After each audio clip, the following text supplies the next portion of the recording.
And let's get the latest in what is feared by some to be the prospect of a summer of political violence following riots in Southport and beyond. To discuss this, I'm delighted to welcome retired police officer of 25 years turned author Robert Soul. Let me tell you about Robert's book. It is out now. Have we got a still of that one? Let's have a look. It's called Barking Mad, the true story of a former serious organised crime agency detective who went mad in spectacular fashion after 17 years undercover, but survived and came out the other side dancing. Barking Mad by Robert Soul, former top cop who joins me now. Robert, lovely to see you. Nice to meet you as well, Mark. Welcome to the studio. Thank you. Did you come in the electric car again? I didn't. Never will. Never will I buy one. No, because that basically kind of ran out of steam halfway down the M1 or something. The terrible thing was it was the A3 northbound out of Portsmouth, the arterial route, and you can't buy electric. All right, but you see, Ed Miliband wants us all in electric cars. What's your answer? Well, they're going to have to dump it up pretty quickly because the charging points I did find when I got to Guildford charge at 7 kilowatts an hour. That means 2 hours to charge your car. I was third in the queue. That's 6 hours at the charging point. No. It's never going to work. Not without the infrastructure being 10 times, 50 times better. It's my catchphrase on the show. Make it make sense. Yes, absolutely. Yeah. Listen, delighted to have you here with us. Let's talk about these riots. First of all, it's very clear that a lot of the trouble has been driven by these far-right agitators, right? I would disagree with that. OK, go on, because I was going to ask you how big a problem is the far-right in this country? Well, I never really came across the far-righters in the police, but there were some football hooligans. And whenever there's a riot in any shape, or a protest in any shape or form, you always get the guys who go there looking for a fight. Yeah. So they're thugs? They are, absolutely. If you go looking for a fight, you're a thug. But most people are up to their ears with the immigration. You know, and it's not a Labour problem, it's a political problem. If that young lad had killed those 3 kids the month before, Rishi Sunak would have been getting the bullet for it. And I've never been political. I've never voted in my life. Right. I've never trusted any of them.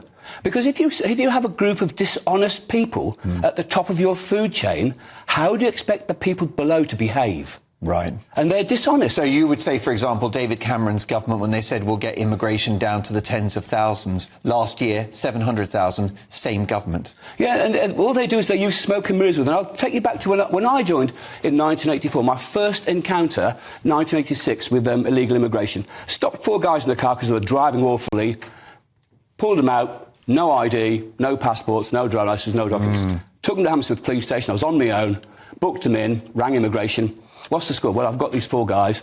What they're saying their names are. Gave them the names. Oh, yeah, they're definitely illegal. I said, what are we going to do? Immigration said, well, put them in a taxi, which we'll pay for, to a bail hostel in Lewisham. A what? A bail hostel? A bail hostel in Lewisham. All right, so that's bail them to the bail hostel accommodation. A bail hostel, though, in Lewisham. Give them conditional bail to go there. No problem. A couple of hours later, a taxi driver rang me back at the station. They ran away when I pulled up.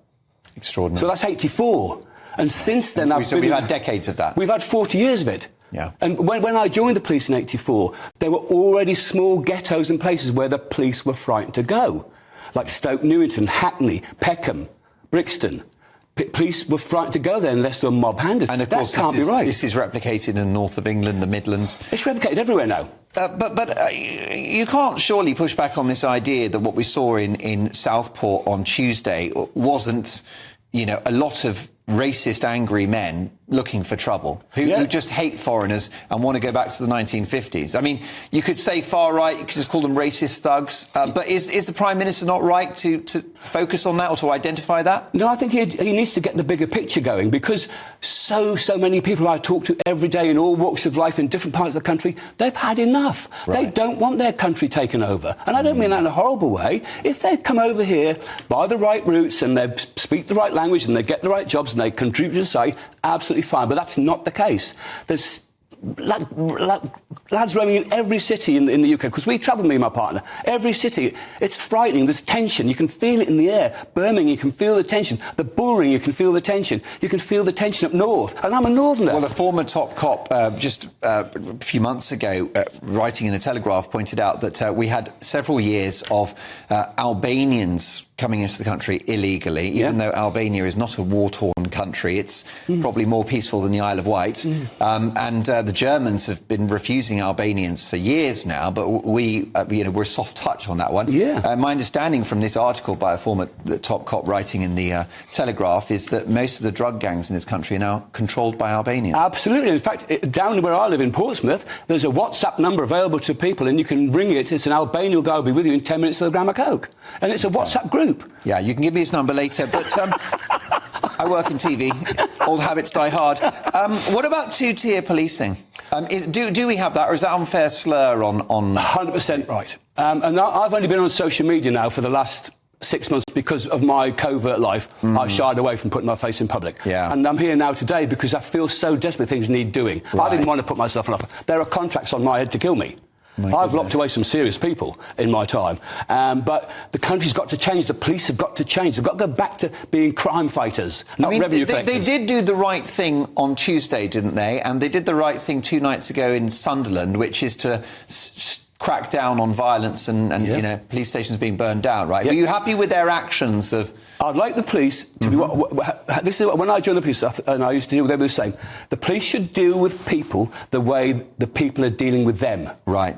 Right. So there's an unmitigated amount of violence in London against people who have stood still. Yeah. And they need to balance... They need to be equal with them. If you're going to beat people because they're in a protest situation, then do that to every section of the community equally. Yeah. Equally as harsh. Is there a political problem with Keir Starmer's approach to what happened this week? Because he does seem to have focused quite a lot on the far right and no acknowledgement of these simmering tensions within the country. He's detracting from... He's using the far right as a reason not to deal with it. And the whole immigration thing. The whole migrants thing is a scam.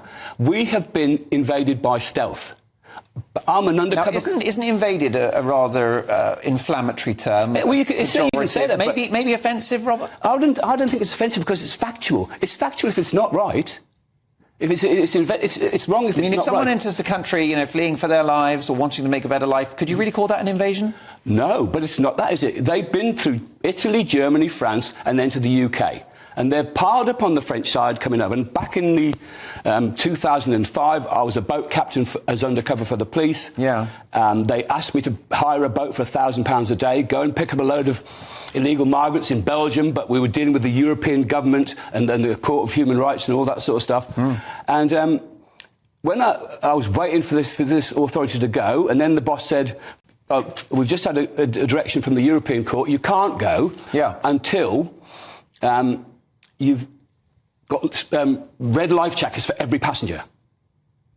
And I said, sir, criminals don't issue life jackets to passengers. And that's amply demonstrated. Now, if you went to the news footage for the arrivals in Italy, there's not a life jacket in sight. But for every boat coming across the channel, red life jackets, because health and safety of the European Union won't allow them to board the boats. Now, I'm not saying they're... But what they could do, as you say, in a way it makes them complicit. But if they're putting a life jacket on someone that's about to break the law and enter another country, then in some ways, in a court of law, there would be some connection there, an accomplice. Yeah, but the thing is, what you have to remember is, over on the French side, we aren't allowed to operate without permission. As an undercover cop, I can't go over to the French side. You don't have jurisdiction. I'm not allowed to operate without permission. So I can't go over there and have a look at the migrant side, but the French undercover cops can. And that's not happening. The NCA has been in existence since 2013, the premier detective agency in the world, allegedly. Robert. Their results could be written about on a stamp with a pickaxe as far as the channel's concerned. Elegantly put. Well, listen, we know you got away with words because your book is out now. James, let's have another look at this. It's got to be a bestseller. I've got a huge audience, so let's shift a few copies, shall we, Robert? Barking Mad, the true story of a former serious organised crime agency detective. It's by Robert Soul. It's out now. Robert, we'll have to get you back in the studio. We'll get you a Tesla or something so you can reach Paddington in one piece. Yes. My thanks to Robert Soul. Next up, how does the next Tory leader solve a problem like